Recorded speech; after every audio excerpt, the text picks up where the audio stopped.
શ્રીમદ્ ભગવદ્ ગીતા અધ્યાય 10 શ્લોક 38 દંડઃ દમ્યતામ અસ્મિ નીતિઃ અસ્મિ જિગીષતામ મૌનમ ચ એવ અસ્મિ ગુહ્યાનામ જ્ઞાનમ જ્ઞાનવતામ અહમ.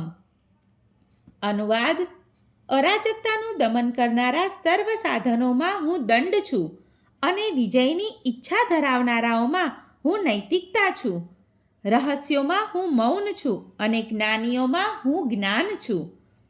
ભાવાર્થ: દમનના અનેક સાધનો હોય છે, પરંતુ તે સૌમાં દુષ્ટોનો નાશ કરનારા અત્યંત મહત્વપૂર્ણ હોય છે. જ્યારે દુષ્ટોને સજા થાય છે ત્યારે સજા કરનાર કૃષ્ણનું પ્રતિનિધિત્વ કરે છે. કોઈ ક્ષેત્રે કે કાર્યમાં વિજય માટે પ્રયત્ન કરનારાઓમાં સૌથી મહત્વનો વિજય નૈતિકતાનો જ થાય છે. શ્રવણ, મનન તથા ધ્યાનની ગૂઢ ક્રિયાઓમાં મૌન જ સૌથી વધુ અગત્યનું છે, કારણ કે મૌન દ્વારા મનુષ્ય ઝડપથી પ્રગતિ સાધી શકે છે. જે મનુષ્ય જડ તથા ચેતનનો સારાસાર વિવેક કરી શકે છે, જે ઈશ્વરની પરા તથા અપરા શક્તિઓ વચ્ચેનો ભેદ જાણે છે, તે મનુષ્ય જ્ઞાની છે.